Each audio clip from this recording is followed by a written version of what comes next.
Welcome back to another episode of the Sales Gravy Podcast. On this very special episode, this is part one of my conversation with Mike Weinberg. If you don't know who Mike is, you've been living in a hole because he is one of the world's top gurus on sales and sales leadership.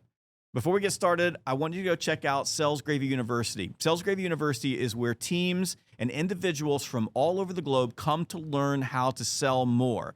And right now, you can go take your very first course for free if you've never taken a course before by using the code FREECOURSE. Just go to learn.salesgravy.com. That's learn.salesgravy.com and learn how to sell more. All right, Mike. So I finally got you in the same place I am. And I know it's been a while. I can't remember the last time we were together. Maybe Philadelphia when we were with Gerhard recording something. Oh my gosh, or an Outbound maybe. I don't know which was first, but it's been a long time. And I love the conversation we had when we set this up. I think you were just back from your crazy trip to Africa, and I was out on the golf course.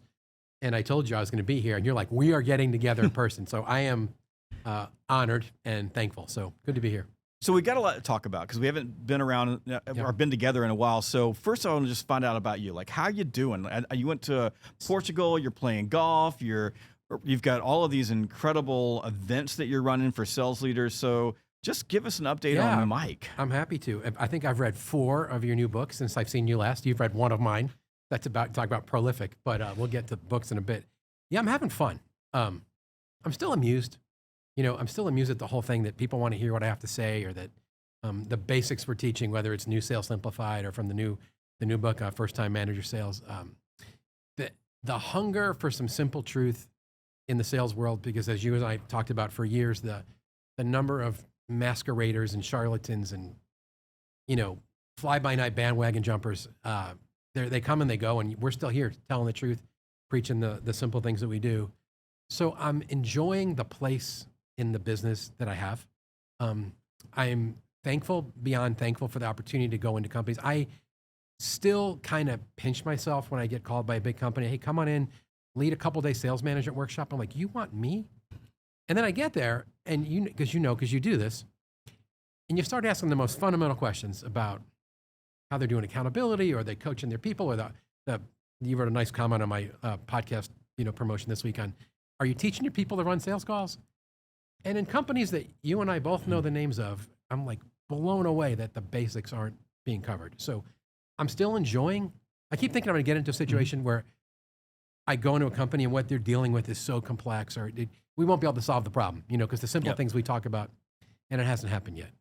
So, well, I've always found it interesting. We're going to get back to you, but you got us off subject already. But I find it interesting that when you're having a conversation with people, especially in these large companies or VC-funded tech companies, which is they've had a tough year.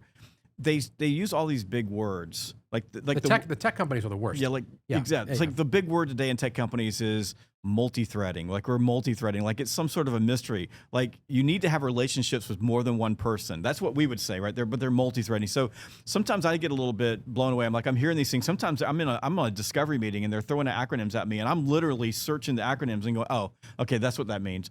So Jeb, I already triggered you, and I'm going to trigger you big time. There was a LinkedIn post by a good person who we respect in this industry a week or two ago who basically came out and said something like, I have data for you. The multi-touching with bots and automated messaging and cadences isn't working. You need to pick up the phone. You need to personalize your messaging. You need to be human and authentic. And I put a comment on there, and I'm like, is this news? Like, you're announcing it like you've discovered something. I'm like, for a decade, we've been talking about like the human side of selling and empathy and authenticity and personalizing and contextualizing and showing you actually care because you're a human. You're not a bot. I mean, I could go on and on and on, but there's no news here. No. Nothing has really changed. Nothing has changed. But it's sometimes when you're listening to these conversations and you're walking through the door, you're thinking, oh my God, like, can I help these people? I'm able to fix this problem. And then you get there and you go, gosh, this is the most fundamental, basic, broken things. And that happened to me a couple of weeks ago. I was with a group, and it was an all-day workshop that was only focused on I had 200 slides in a deck, but we got to 2 of them. We just did workshop after workshop after workshop on solving a growth issue in the field with the sales team. And when we got done, they're like, "Oh my God, like you're like Yoda," and you think, can it be that simple? Sometimes I feel guilty Could it be that simple? Jeb, I was doing a workshop a month ago for a large, I'll call it bio life sciences company. And it was for sales leaders. And my very first thing I do is the common sales leadership sins that damage culture and diminish results. Slide number 1 is poor goals and results focus. It's usually a throwaway slide. We talk about it for 45 seconds. Like, do your people have clear goals? Do they know what's expected of them? Are they on the same page? Because if you don't have clear goals, you can't do accountability. And sales is about results, right? And I normally get 1 or 2 questions and we move on. We spent an hour and 20 minutes on that slide because at the end of the day, the people that worked for these sales leaders didn't have clear goals. And the ones that didn't buy into them because they were arbitrarily assigned from some ivory tower. And I thought, well, we're never going to get through this workshop because we spent an hour and 20 minutes on something that takes usually 45 seconds. But it's the continual discovery that the basics have been lost. I mean, part of the battle I'm fighting and part of the reason I wrote the new book was because no one is mentoring people how to lead, because the new sales managers who were, yesterday's sales rock stars, they did it on their own. Their managers weren't coaching, weren't in the field, weren't mentoring. And I'm talking before COVID.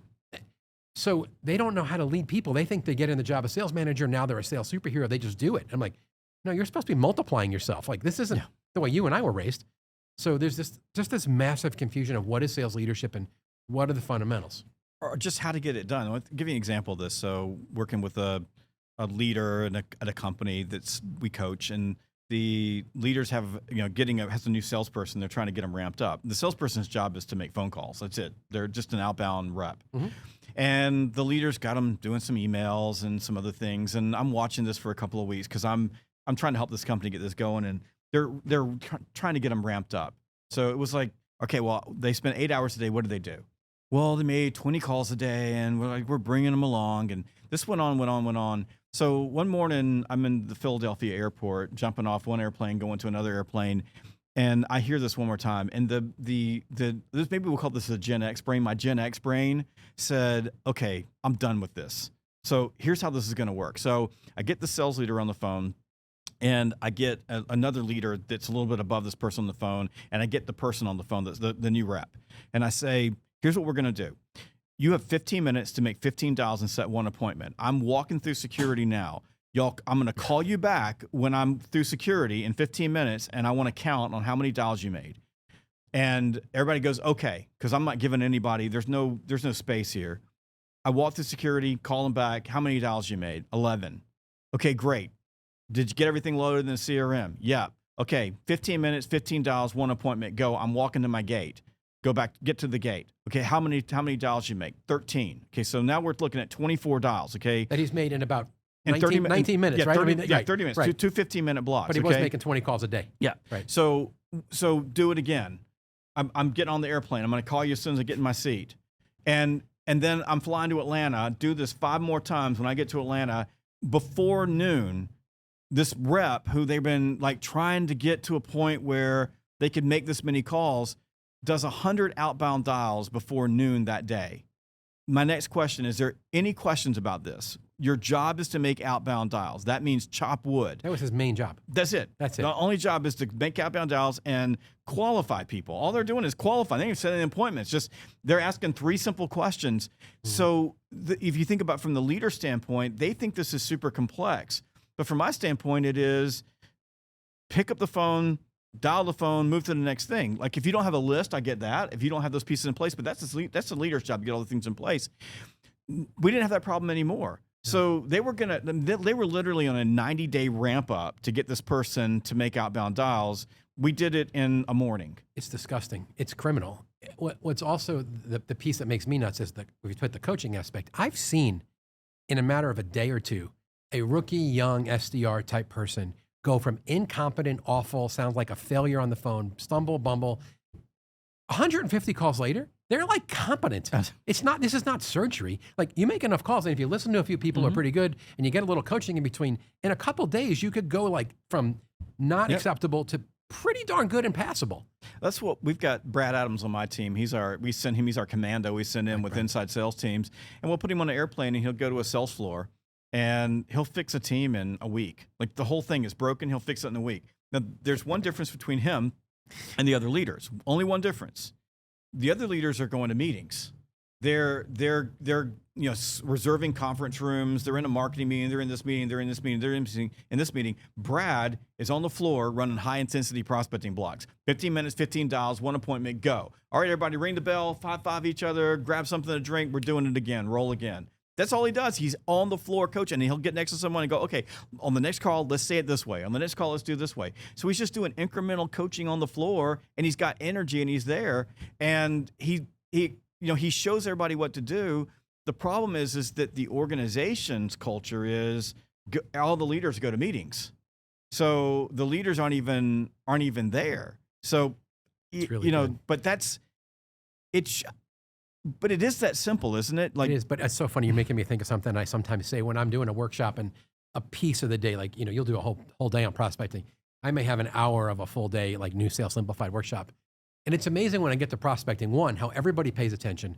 They're taking pictures of slides. They're asking questions. They're asking deep questions. And then sometimes when I start pushing on them, they start to complain like, Mike, I don't know. And I look at them and I say, you're so freaking lucky that Jeb Blount is not here and that you didn't hire him. Because if he was here, you would all be in little corners right now on your cell phones making 15 calls. So just be thankful that I'm being easy on you, because they've turned it into this thing. And thank God, somewhere we'll get into this, but we officially killed, and if it didn't kill itself, the social selling movement. Yep. But I regularly remind some of my clients that all of those people, hashtag social selling, the woman who named her firm that, to the guy who called himself the pioneer of social selling, to some of the other goofy people that built big firms, none of them are still in the sales training business. They were the ones telling us we were all dumb and we were dinosaurs and we were Luddites and the phone's dead. Today, I talked to the #1 sales guy for AWS in Europe. I had him on my show last year. And I titled the episode with something he said to me, which is, the phone is sexier than ever. No one's using it. Those that do use it don't use it well. And I think, fortunately, we've kind of killed, it's so funny to hear, everyone's talking about prospecting now. You wrote, when did you write Fanatical Prospecting? 2014? 15. 15. Yep. I mean, it was like revolutionary. Like, you used to make phone calls, and that's when everyone was shooting us going, what are you, an idiot? No one uses the phone. Yeah. And today, my argument is, it's working better than ever because no one uses it. And if you're human, you're authentic, you have good other-centered messaging, you're persistent, you show you care. I usually tell the story, just longer on this topic. My brand is not as big as your brand, but on an average month, I get 300-ish inbound messages from sales tool vendors, people wanting to sell us or because you get the same messages. So between my public email address and LinkedIn, I get about 300 inbound communications soliciting me from whether it's automated bot crap or it's SDRs or never any value, mostly self-focused messaging. My company phone number is on the website. Yeah. And I ask people when I'm teaching prospecting, they say the phone's not dead. I'll say, if I get 300 inbound messages a month, most of them terrible, how many people actually pick up the phone and call the number that's on my website? And I make them guess, and they say 12, 11, and I keep going down, down, down. About 0.5. About every 2 months, I get one phone call. Yep. And my rule is, if you call me a couple times and leave a good message, I'll either take the call or I'll call you back because I respect what you're doing. But every time I get a freaking bot, automated drip, or now it's bumped to the top. You put a funny post. Bump it. Don't bump anything to the top. I'm just redeleting you or blocking you at this point. That's not value creating touches. So yeah, I'm in the same boat. Nobody ever calls, and my phone number's everywhere. You were putting your cell phone out for a while when you were doing that texting thing. I stand in front of entire groups of people and give them my phone number. It's not hard to find my phone number. I gave it out on the webinar today. So, like, if you want to talk to me, you can call me. Nobody calls. Nobody ever calls. And we teach that. You would think they were smart to go, these guys teach the phone. We should use the phone. I want to, just because I'm a public figure, I don't write back what I really want to say because I don't want it on my record. But sometimes I want to say, seriously, you're never, ever going to get my business this way. What's happened, though, recently is that the bots have taken over. So, like, here's an easy thing. My tagline is sell more for my company. So on LinkedIn, it just says sales gravy, and there's a big slash sell more. Well, I know that a bot sent it because it says, Dear Sales Gravy, sell more. Like, that's not the name of my company. Jeb, my messages come in, they say, Mike, I hope the new business sales coach, LLC is great today. Exactly. And I'm like, no one in the industry knows that's my company name, right? That's right. No, nowhere in the world am I known as the new business sales coach, except to the U.S. government. Right. So they just plug it into a bot. It's awful. And but I know you're hearing this from executives. But why do they think it's working? But it's not working. The executives now are saying, I'm just deleting en masse. So there may be good messages in there. There could be. I'm not looking at any of them because I don't have time for all this stuff because it's inhuman. It doesn't feel good. and the messages are really bad. And to make it worse, what's happening now is these companies that are using these bots are spamming so hard that they're creating new company email addresses. So if you start looking at the emails and the email address, it's not the name of the company anymore. It's join blah blah blah company. Oh, it's all that. I'll tell you, half the solicitations I get by email are coming from Gmail accounts. Yep. And whether it's some PR person trying to get someone on our podcast, I'm thinking, do you not have a company? And why would I even respond to you from your personal Gmail account? If you're not in the business, why am I talking to you? But anyway, we could beat that to death. So it's horrible. But even Google sent me, because we use Google's our Google Workspaces, but said that you're getting an excessive number of people that you're blocking and spamming out. Just to say, do you have people? It was a warning. Do you have people in your company? It was just like, if you're sending me something from a fake email address and I know it's a bot, I'm not even going to bother spamming you back. Normally, if you send me something, I'll at least spam you back. I'll put you on my list. But I'm not even going to spam you back. I'm not even going to mess with this. I'm just going to block you because I'm not going to reward this behavior. No, but here's the piece I don't understand. Why do the sales leaders or even the salespeople not understand that you're building this wall for yourself because you're not ingratiating yourself to anybody? You tell the story in one of your keynotes about how many days in a row you called some prospect and you finally take your call. Because there's the respect for the human effort, and when you're doing it with EQ. You're not being an ass. You're not pounding on someone. You're being funny. You're using guilt. You're using creativity. You're dripping value nuggets. You're earning. I like to say you're earning the callback or the conversation with creativity and perseverance. Nobody gets credit for spamming. No. Like you're doing the opposite. So there's no way you're even likable or trustworthy when you actually do get a conversation at that point, which is just a giant mystery to me. Well, that's a key piece of, I don't know if you know that Anthony and I are collaborating on a new book called The AI Edge. And that it is due to the publisher on November the 1st. We have a lot of work. We are not hitting that deadline. But one of the key parts of this book is talking about exactly that if people know that a robot wrote it, they know that you didn't put any effort in it. If they know that you didn't put any effort in it, it causes them to feel like you don't care. If they feel like you don't care, they don't care. So you're not helping yourself at all. What people want to see is effort. They want to see that you give a what's enough to show up. I'm excited about that book. I talked to him maybe a month ago, and he told me he's starting to put on some of his posts written by a human. Yes. Like I did not chat GPT this. I actually got up at 5:30 this morning and thought about what I wanted to write today. That's huge. I'm excited just on his topic. I haven't talked to him a ton, but I think his new book has the potential to be the negativity. I told him the same thing. I said the negativity fast. Because it's a broad audience, and he's so cerebral, and he's put so much. I was reading the advanced copy to do an endorsement. And I'm like, oh my gosh, I'm gonna have to read this slowly. Yeah. Like there's a lot of data about why we're negative. Anyway, with the world between politics and just the government and whatever phase of COVID we're like, we need this positivity. So absolutely, I'm pumped about that. Somebody needs to write a book called "Selling in a Crisis" for times just like these. Somebody. Let me think. Is there a book like that out there? So, all right, let's talk about podcasts real quickly because I've got a pet peeve and I want to run this by you. So you get these emails from these PR people to get people on your podcast. About 5 a day. About 5 a day. Okay. Tell me if I'm wrong about this. But I get this note, and the note is about how great this human being is. Like this is the greatest human being ever. Usually they've started and sold multi-billion-dollar companies, like 5 or 6 of them, and they've done this and they've done this and they've done this. And the first thing I'm thinking is, if you've done all this stuff, why in God's name would you want to be on my podcast? So that's number one, and number two is, what a turnoff. Like, I'm like, this is terrible. I used to be like, why won't you just call me and pitch me? And I used to, because I would send a note back to him and said, listen, the only way this person's getting my podcast is they got to call me. Here's my phone number. They need to call and talk to me. I'm not doing it this way. And has anyone done that? Never done that. Okay. So it's the same, it's the same conversation. Yeah. It's coming from an intermediary, might as well be a bot, or an untrained SDR who's spamming you with non-contextualized math. They take one thing from your podcast and then they give you 8 paragraphs about this person's file. I was listening to this thing. Nice job, Jeb. Right. You're amazing. I've never gotten that email. Yeah, it's very frustrating.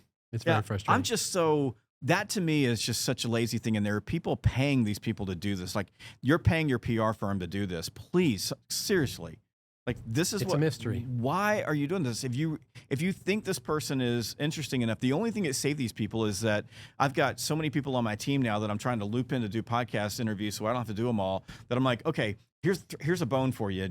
Here's somebody, but that to me it's just laziness. It's a massive turnoff because there's nothing in it for me. And I've gotten to a point now, especially with tech companies. And I just write back to the PR firm, I don't do infomercials for tech executives.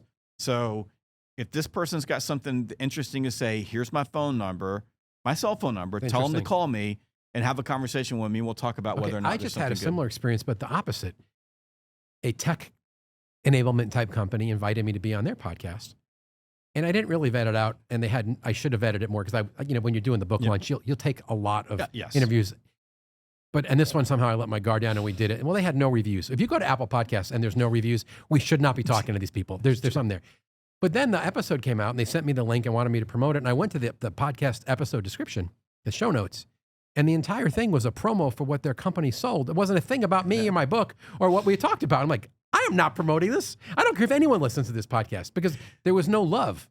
You just feel like you're being used. So I got no use for that. When you're promoting a book, you essentially become, oh my gosh, you'll go in a pasture and talk to goats. I've scheduled these things for book launches, and I'm not kidding you. I've had a couple of these happen where it's like a 17-year-old kid in this mom's basement. Yes, I know. And these, they've got a piece of plywood behind them. They're interviewing me, and I'm like, oh my God, what have I sunk to? I know. But I'll do selling a book is so damn hard. It's hard, and there's luck and blessing and timing involved, and you feel this way. You're very loyal to your publisher. It's been amazing, and mine has been really good to me. And there's a part of me that's like, I owe you my best effort here because I know I'm going to get a ton of business from this book, but I owe you I got to be a good soldier and I got to get this book to sell because it's not going to sell by itself.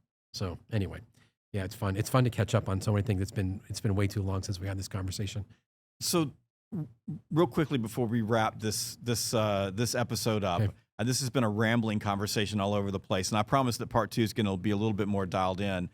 But back to my original question. Portugal, cars. I know you want to do a personal. What you got grandkids and I have the St. Louis grandkid. Cardinals and what's the Cardinals? Listen. I'm sorry your Braves got wiped out so quickly in the playoffs. The Phillies are just so hot right now, and we'll see when this episode gets released. But they may be in the World Series by the time this is being heard. The Cardinals were just a disaster. I was thankful that I'm so much more into golf than baseball. I watched a lot of golf and I played a ton of golf. You sent me a funny message when I posted a picture on vacation carrying my bag with the kids, and you're like, it's good to see you're walking. By the way, I think that you're, I don't know, it was like last week, I was in Portugal, but you put a post on, I don't know, it was Instagram or LinkedIn. You lost a lot of weight walking at airports instead of sitting down to eat. Yep, I try not to stand, I try not to sit down. When I walk in the airport, from the moment I get out of the car, I've gotten to a point now, you'll be proud of me. We've had this conversation before that I try not to drive myself to the airport anymore. So even though I've got to have someone come in 2 hours from Atlanta to pick me up and take me back, I just figure that the value of that time back is worth the expense. But once I get out of the car, my goal is don't sit down again. Are you able to do the same thing on the way back from a speaking engagement? Because that's a time where I say stupid stuff to myself like, I'm kind of entitled to that treat, like a couple extra drinks or go get the ice cream. And that's when I'm like, that's the dumbest thing ever. Well, that was like I would do that and go. I'd get done and go. All right, I'm going to the best steakhouse here. I would do that consistently, and I'd go to the steakhouse and I'd have a ribeye, and then I'd have whatever bread was there, and then maybe I put a lobster with it, and then I have wine, and then I have dessert and have an appetizer, and I'm done. I've dropped 2,500 calories into myself because I deserve it. Well, you feel like you're entitled to it. I worked really hard on my feet all day. Yeah. I did great. So, but that's the wrong mentality. So I will be thinner next time you see me because I love that idea. Because I feel like I go to the airport and it's a way to kill time. Or you even sit in the stupid Admirals Club and eat a bad Rice Krispie treat. That's what I do. It's the last thing I need to do. Now, what I'll do though is if I'm hungry, I always get dropped off at F Gates in Atlanta. So I'll go by and there's a club on E Gate. So I'll drop into the club and grab a banana. And then I'll walk that all the way to A. That's a hike. And then how long does that take you? 3,500 steps. It's not as long. How much in time is it? Like half hour? About 30 minutes. Yeah. Okay, so from one end of without taking the Darth Vader death exactly. air and now that they train. got LaGuardia is better. I'll walk up and down LaGuardia, but instead of going into the Sky Club and sitting down, it's made it a little harder for me because that was a lot of riding time. I get it. So, but it makes a difference. And I'm playing a lot more golf. So I'm We need to play golf. I know. I never had a hobby. You know, I was working my ass off, and then we had kids, and so their hobbies were our hobbies. And my wife is so amused. It's been like 3 years I'm addicted to golf. And, I finally broke 80, which felt really good. But, the next day I went out and shot 92. So, like, how do you shoot 78 and then go shoot a 92 2 days in a row?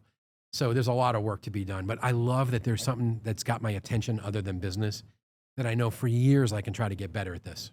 I like it. It's I been like good for playing mental golf. and emotional health, too. We my wife and I played when I met my wife on the high school golf team. Oh, I didn't know this. Yeah, and she's way better than me. So we played and then we quit. I mean, I started a business, and golf is, 3 or 4 hour commitment, and you got to practice. And so for the last 17 years, we just worked in the business. So we started playing golf again. And the two things have changed for me. One is I'm much more aware of I'm never going to be a pro. So I've let go of I'm going to be as perfect as I possibly can. And the other thing is I don't care anymore. So I used to care. And so now what I do is I swing slow. My goal is to stay in the fairway.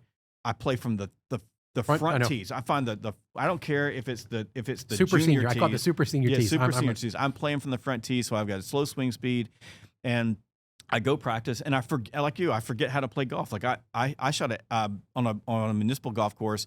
We played there, and then one day I shoot an 83. I'm like, I shot an 83. Awesome. I know. The next day I shot 104. I know. So clearly forgot how to play golf. And then I went to Africa and forgot how to play golf. So but there's something about walking and the steps involved. And I think just for me personally at my age is the patience to say, this is something that my wife and I can do. Because I always was told as a young man, this is something that you and your spouse can do as you grow older. It's one of the only sports that you can do together. And I'm finding that. But I'll give you this is a good lesson, right? It's a good lesson between old guys that focus on the basics and young people who focus on complexity. So I go out and play with my son, who is taller than me, way stronger, better looking, and can hit the ball 350 yards. Like when he smacks it, he can get it a long way. And we go out and play, and I kicked his ass. He owed me money when we were done. And he like we got done. He goes, man, old man golf beats young man golf. That's really good. That's a great lesson right there. And I said, yeah. I said, because I got up to the tee, and if I knocked it out there 200 yards, that was a good drive. And then I'd hit a 7-iron in, getting close, and then I'd hit a pitching wedge up, and maybe I 3-putt sometimes. I said, but you hit it in the woods and took a penalty shot, and then you hit it in the pond and took a penalty shot. I said, you were getting on the back tee and loading up and trying to hit it as hard as you possibly can. I said, the old man was just slow and steady in the fairway. And that's the difference between who I was when I was playing golf in my early 30s and, playing golf in my late 50s. I don't get angry either because I'm not good enough to get angry, and I still want to get better, but I don't have illusions of someone paying me to play golf, but it's cool. If you look at, I did some analysis on some holes. The times I actually get birdies on par fives, which obviously, par five's a birdie hole, is never when I go for it in two. If I'm 220 yards out and I think I'm going to whale a 3-wood or a long hybrid there, that's when I lose the ball. That's when I'm getting an 8. It's when I hit a nice layup second shot and I've got 80 yards in and I'm hitting a little wedge and I get lucky and make a 1-putt. That's when I get a birdie. It's never because I did something heroic. When I bird a par 5, it's always because I'm 3 shots up. I hit a nice. That's right. I hit a nice shot right into the green, and I'm far enough away that I can put it in. All right, we need to play some golf. That sounds good. Mike Weinberg, we're going to be back with part 2 in a week or so. So get ready for it. Thank you for joining me. Thank you, man. This is great.